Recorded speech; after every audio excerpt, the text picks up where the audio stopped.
Alright, so I'm going to be replacing my door skins today with a Spare Time Fab button tuck.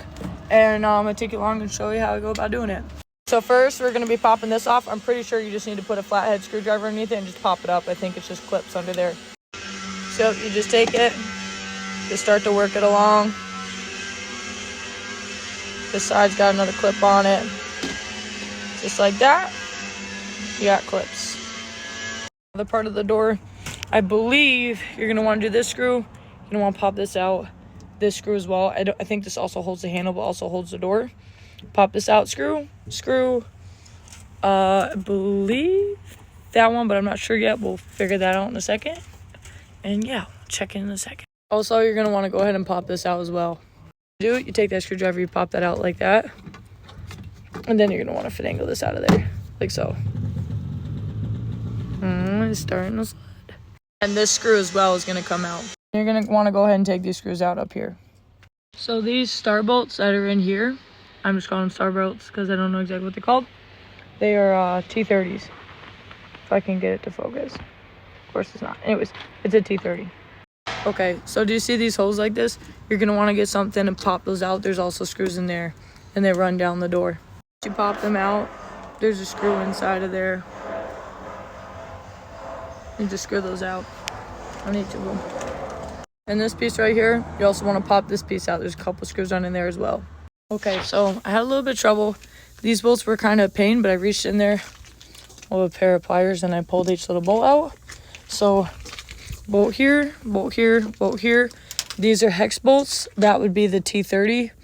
That's right here. Bolt up here. There should be, I believe, 4. 1, 2, 3, and 4. They were pretty tight in there. 2 here, 1 here.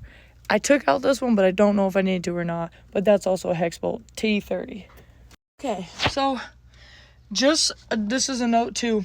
When you take these doors off, do not pry them off. They need to be slid up to come out. I actually just called Spare Time Fab because I could not get the door off. And I said, what do you do? I watched your YouTube video. I didn't realize that they have to slide up to come out. So that's something to know. I had to slap on the bottom, boom, comes up. Okay, next part. These harnesses, you got to get your door down, and then you got to pop all these harnesses off. And then just do whatever with, just put it aside for now. So to each your own. I went through and I labeled each harness because these 3 harnesses are damn near identical, and I really didn't want to mix up my windows trying to put them back together. So I would recommend doing that. But once you get it off, I'll definitely say clean it because mine, I don't know if yours is going to be as dirty as mine, but it's pretty fucking gross. But yeah, that's what it looks like.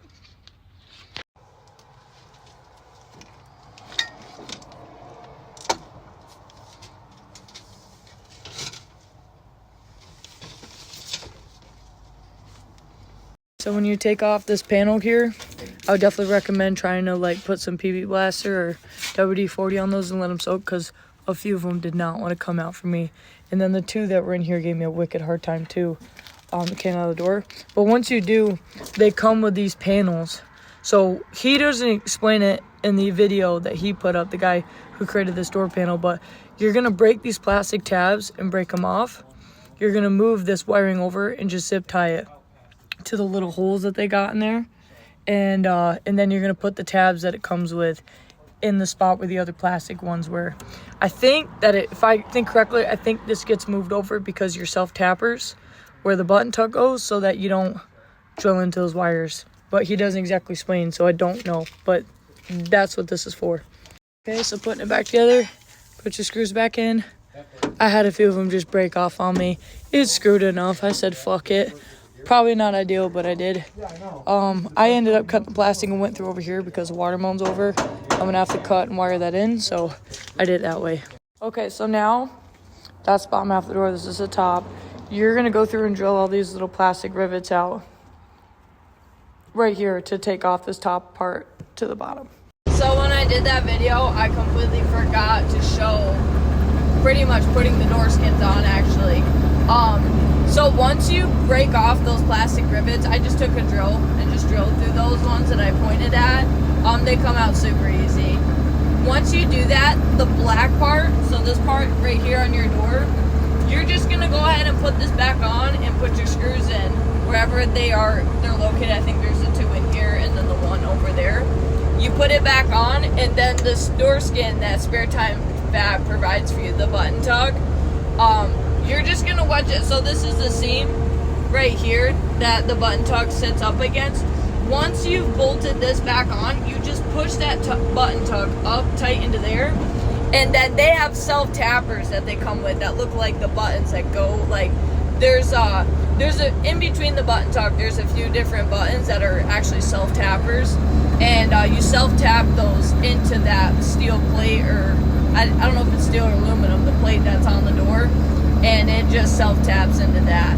And then the light, the watermelon light that comes with it, it's just a plug and play harness to the original light that's in the door. So once you feed that harness through, you just plug it into the door skin, wedge it up in there, and then it's obvious which ones are the self-tapper ones. It's like it'll be the only spot missing buttons, you know, where they come with the self-tapper buttons that you apply to it. So it's really not too bad at all, the putting it together part. Honestly, the hardest part of doing the whole door is getting that the metal door skin that's behind this off, that has about 1 million screws in it, because half of them broke on me and they were just a bitch to take apart. So that's the hardest part of the door.